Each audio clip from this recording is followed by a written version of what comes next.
नमस्कार, आपके अपने श्रीदेवी क्लासेज YouTube चैनल पर आज हमारे विषय इंस्ट्रूमेंटेशन और कंट्रोल में एक नई वीडियो में बात करते हैं टेकोमीटर जनरेटर या टेको जनरेटर की, जो हमारी इंडस्ट्री और प्रोसेस में मशीन्स और मोटर की एंगुलर रोटेशन को इलेक्ट्रिक सिग्नल्स के थ्रू मेजर करता है। तो शुरू करते हैं आज की वीडियो। एक टेकोमीटर जनरेटर और टेको जनरेटर एक इलेक्ट्रोमैकेनिकल डिवाइस है जो एक्यूरेटली मेजर करता है किसी इंजन या मोटर की स्पीड को, जिसके साथ हम इस टेको जनरेटर को कपल कर देते हैं। टेको जनरेटर एक एक्टिव ट्रांसड्यूसर है और ये अपना आउटपुट बिना किसी इलेक्ट्रिक सप्लाई इनपुट के सेल्फ जनरेशन प्रोसेस से जनरेट करता है। एक मैकेनिकल टेकोमीटर के बजाय इलेक्ट्रिकल टेकोमीटर के बहुत सारे एडवांटेजेस हैं, इसीलिए इलेक्ट्रिक टेको जनरेटर्स हैं वो ज्यादा पॉपुलर हैं, क्योंकि वो ज्यादा एक्यूरेट और consistent output voltage signals produce करते हैं रोटेटिंग स्पीड्स के लिए। और हमारे मॉडर्न ऑटोमेशंस में फीडबैक सिस्टम्स में टेको जनरेटर्स का बहुत इस्तेमाल किया जाता है। इलेक्ट्रिकल टेकोमीटर्स हैं या टेको जनरेटर्स हैं वो अपने आउटपुट की टाइप के हिसाब से दो तरह के हैं। जो डीसी टेको जनरेटर्स होते हैं उनका आउटपुट डायरेक्ट करंट की फॉर्म में होता है, जबकि जो एसी टेको जनरेटर्स होते हैं वो हमें अल्टरनेटिंग करंट की फॉर्म में आउटपुट देते हैं। एक इंडस्ट्रियल टेको जनरेटर में स्टेटर फ्रेम पे परमानेंट मैग्नेट्स लगे हुए होते हैं, जो यहाँ हम दूसरे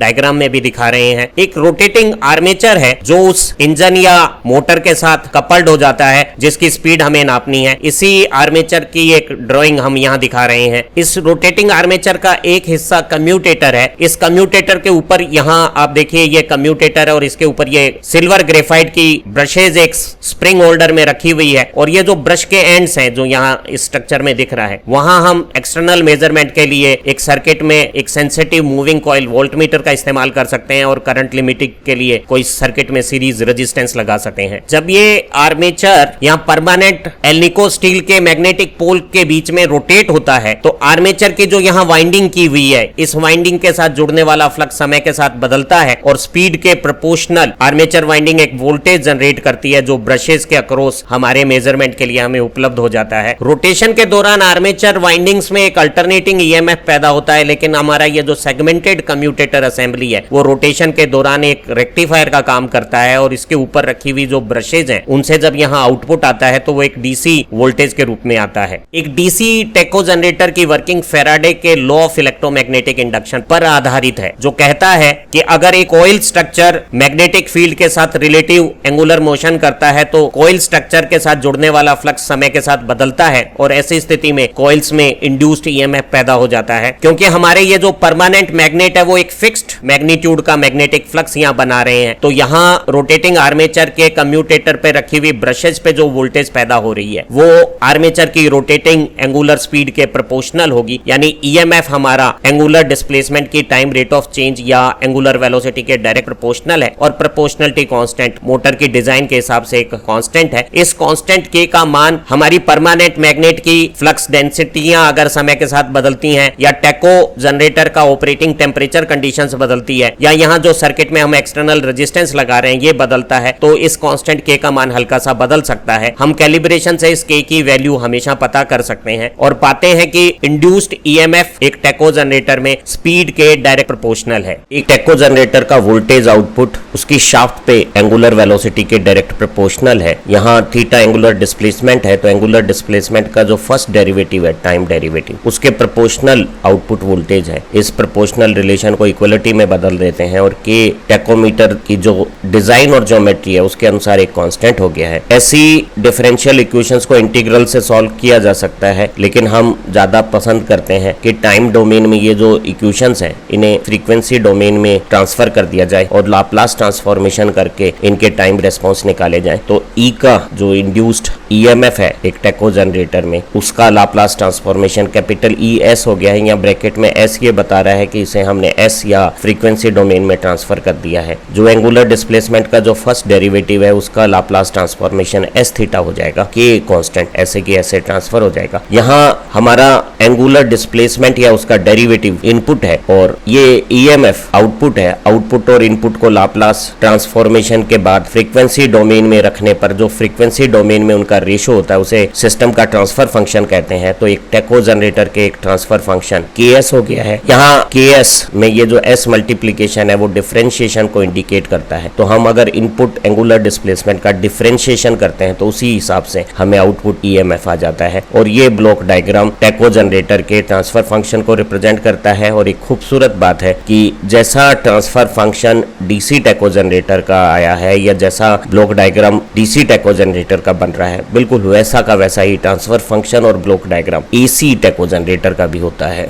एक DC टेको जनरेटर और एक ऑर्डिनरी जनरेटर की वर्किंग काफी हद तक समान है। आर्मेचर में रोटेशन के दौरान अल्टरनेटिंग EMF पैदा होता है और हमारा जो कम्यूटेटर अरेंजमेंट है वो ब्रशेस की मदद से यहाँ एक मैकेनिकल रेक्टिफायर का काम करता है और ब्रश का आउटपुट एक DC वोल्टेज के रूप में आती है, जिसे एक सेंसिटिव मूविंग कॉइल वोल्टमीटर से हम मेजर कर सकते हैं। हमारे इस वोल्टमीटर के मेजरिंग सर्किट में करंट लिमिटेशन के लिए हमने एक एक्सटर्नल रेजिस्टेंस लगाया हुआ है और इस रेजिस्टेंस को हम कैलिब्रेशन के दौरान हल्का बदल भी सकते हैं। अगर हमारे मशीन या इंजन की रोटेशन डायरेक्शन उल्टी हो जाती है तो ऐसी स्थिति में परमानेंट मैग्नेट के बीच में रोटेट करने वाला ये जो आर्मेचर है वो अपनी ब्रशेस पे जो DC वोल्टेज पैदा कर रहा है उसकी पोलरिटी बदल जाएगी और हमारा जो वोल्टमीटर है उसमें पॉइंटर का डिफ्लेक्शन की डायरेक्शन उल्टी हो जाएगी। तो हम पॉइंटर की डिफ्लेक्शन डायरेक्शन से रोटेशन की डायरेक्शन पता कर सकते हैं और डिफ्लेक्शन की अमाउंट से रोटेशन की वेलोसिटी पता कर सकते हैं। और ये जो हमारा वोल्टमीटर है वो डायरेक्ट कैलिब्रेटेड होता है, ये वोल्टेज की बजाय सीधा RPM में हमारी रोटेशन की स्पीड को मेजर कर देता है। आमतौर पे जो DC टेको जनरेटर होते हैं वो 1000 RPM रोटेशन पे 5 से 20 वोल्ट तक की वोल्टेज पैदा कर सकते हैं। और एक सेंसिटिव वोल्टमीटर बहुत कम वोल्टेज भी फ्रैक्शन ऑफ मिली वोल्ट भी जब डिफरेंशिएट करता है तो हम एक बहुत छोटा चेंज भी स्पीड में बहुत सेंसिटिविटी से मेजर कर सकते हैं। एक DC टेको जनरेटर की आउटपुट वोल्टेज में फ्लक्चुएशंस और रिपल्स होती हैं, जिन्हें हम आर्मेचर में कॉइल्स के नंबर बढ़ाकर और कम्यूटेटर के सेगमेंट्स बढ़ाकर काफी हद तक कम कर सकते हैं। लेकिन ये फ्लक्चुएशंस कुछ क्लोज लूप फीडबैक स्कीम के लिए अनडिजायरेबल माने जाते हैं। एक अच्छे इंडस्ट्रियल टेको जनरेटर में हम सिल्वर ग्रेफाइट की कम वजन की ब्रशेज को लाइट प्रेशर के साथ रखते हैं ताकि ये अच्छा कांटेक्ट बनाए, मिनिमम फ्रिक्शन करे और नॉइसलेस हमारा ऑपरेशन हो जाए। एक DC टेको जनरेटर में जो रोटेटिंग आर्मेचर है उसमें करंट कैरिंग कॉइल इंसुलेशंस के साथ रखी हुई होती है जिसपे इलेक्ट्रिकल और मैकेनिकल दोनों स्ट्रेसेस आती हैं। इसमें जो ब्रश कम्यूटेटर कॉन्टेक्ट है वो रोटेशन के दौरान वियर एंड टियर होता है, लूज कॉन्टेक्ट पे स्पार्किंग करता है, तो इसे बहुत ज्यादा मेंटेनेंस चाहिए और ये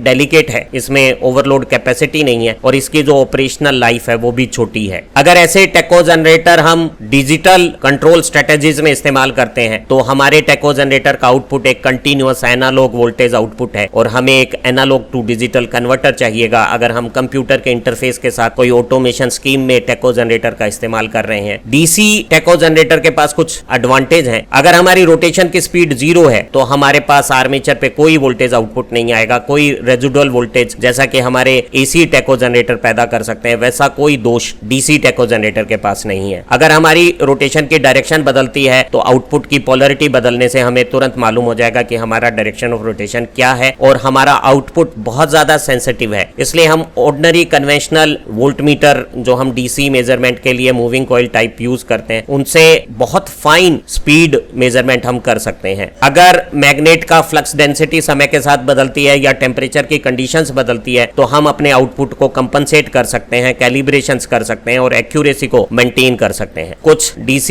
टेको जनरेटर्स में, टेकोमीटर जनरेटर्स में दोष भी हैं, कुछ डिसएडवांटेज हैं। हमारा जो ब्रश और कम्यूटेटर कॉन्टेक्ट है उस पे जो कॉन्टेक्ट रेजिस्टेंस है वो ऑपरेशन के दौरान बदल सकता है, इससे हमारे मेजरमेंट में अच्छी खासी एरर आ सकती है। तो हमें हमारे कम्प्यूटेटर और ब्रश कॉन्टेक्ट का पीरियोडिक मेंटेनेंस बहुत जरूरी है और हमारा यही कॉन्टेक्ट ऑपरेशन के दौरान रेडियो नॉइजेस भी बनाता है। अगर DC टेको जनरेटर का आउटपुट लो इंपीडेंस के सर्किट को दिया जाता है और आर्मेचर में करंट का मैग्नीट्यूड ज्यादा हो जाता है तो ऐसी स्थिति में आर्मेचर के फ्लक्स से जो रिएक्शन बनती है वो हमारे मेन वर्किंग फ्लक्स को डिस्टॉर्ट कर देती है और हमारी आउटपुट में स्पीड और वोल्टेज में लीनियरिटी नहीं रहेगी और नॉन लीनियरिटी से ऑटोमेशन और कंट्रोल में और मेजरमेंट में एरर्स आएगी। सारे DC टेको जनरेटर में जो ब्रश कम्यूटेटर कॉन्टेक्ट है उसमें बहुत ज्यादा मेंटेनेंस चाहिए। रोटेटिंग आर्मेचर बहुत ज्यादा डेलिकेट है, उसमें ओवरलोड कैपेसिटी नहीं है, और हमारे डीसी टेको जनरेटर की ऑपरेटिंग लाइफ भी ज्यादा नहीं है। इसीलिए हम इंडस्ट्री में एसी टेको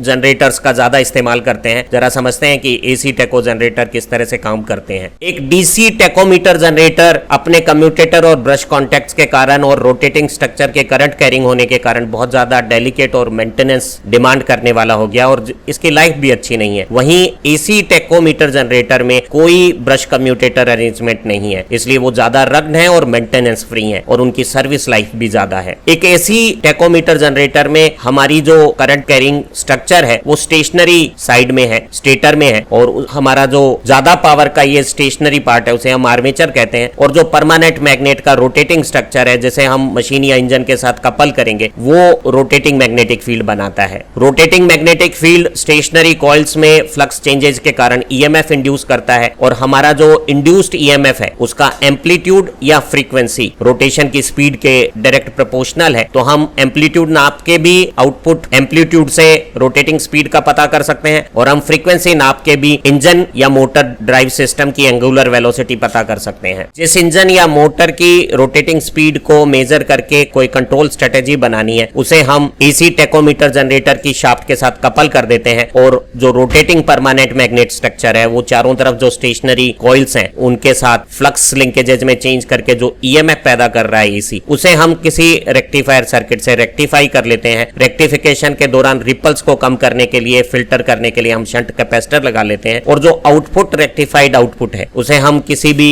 डीसी रूप में है मूविंग कॉइल वोल्टमीटर से नाप लेते हैं, और ऐसी स्थिति में हमें रोटेटिंग स्पीड इस वोल्टेज मेजरमेंट से पता लग जाएगी। इस पूरे स्ट्रक्चर में ब्रश कम्यूटेटर कॉन्टैक्ट्स नहीं है, रोटेटिंग स्ट्रक्चर, करंट कैरिंग नहीं है, तो ये ज्यादा रग्ड, मेंटेनेंस फ्री और लॉन्ग लाइफ वाला स्ट्रक्चर हो गया है। एसी टेको जनरेटर का एक और प्रचलित रूप ड्रैग कप रोटर टेकोमीटर्स हैं। ऐसे टेकोमीटर में हम एक हाई फ्रीक्वेंसी के अल्टरनेटिंग वोल्टेज सिग्नल को एक रेफरेंस कॉइल को जो स्टेटर में है उसमें देते हैं, और इस रेफरेंस कॉइल के मैग्नेटिक एक्सिस से 90 डिग्री क्वाड्रेचर एक्सिस पे एक दूसरी मेजरिंग कॉइल स्टेटर पे वाउंड की हुई होती है। जब हम रेफरेंस कॉइल में अल्टरनेटिंग एक्साइटेशन देते हैं तो वो अपने एक्सिस पे एक अल्टरनेटिंग मैग्नेटिक फील्ड बनाती है। इस अल्टरनेटिंग मैग्नेटिक फील्ड में रोटेट होने वाला जो हमारा कंडक्टर रोटर है, जो अक्सर एक एल्युमिनियम का कप होता है, उसमें इंड्यूस्ड ईएमएफ सर्कुलेट होते हैं, और उस इंड्यूस्ड ईएमएफ से जो मैग्नेटिक इफेक्ट बनता है वो इफेक्ट रोटेशन के दौरान इस क्वाड्रेचर कॉइल में ईएमएफ पैदा करता है, और वो ईएमएफ अगर इस एक्साइटेशन की वोल्टेज फिक्स है तो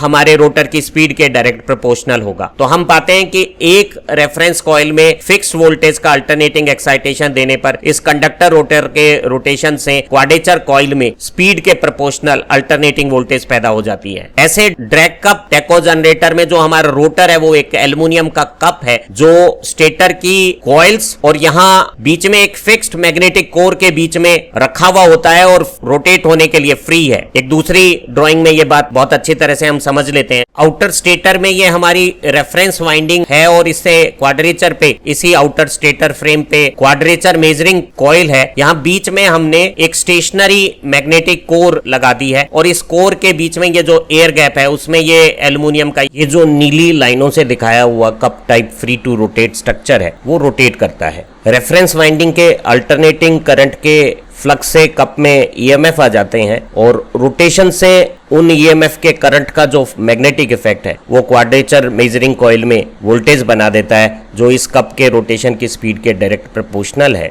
ये जो ड्रैग कप स्ट्रक्चर है टेको जनरेटर का वो काफी इकोनॉमिक और रग्ड कंस्ट्रक्शन है। इसकी सर्विस लाइफ बहुत अच्छी है। जो आउटपुट जनरेट होता है वो रिपल फ्री है, सभी प्रकार की फीडबैक स्कीम के लिए सुटेबल है। इसलिए हम आजकल इंडस्ट्री में ड्रैग कप टाइप टेको जनरेटर का ज्यादा इस्तेमाल करते हैं। हालांकि बहुत ज्यादा गतियों पर चलते समय आउटपुट वोल्टेज और रोटेटिंग स्पीड में लीनियरिटी नहीं रहती और उससे कुछ एरर्स आती है। उम्मीद है हमारी ये जो वीडियो है वो आपको टेकोमीटर जनरेटर के बारे में कंसेप्ट क्लैरिटी दे देगी और आपकी परीक्षा संबंधी जरूरतों को पूरा कर देगी। एक बार फिर हमारी सारी वीडियो को देखने और प्रमोट करने के लिए आपका बहुत बहुत धन्यवाद। Have nice time, happy learning.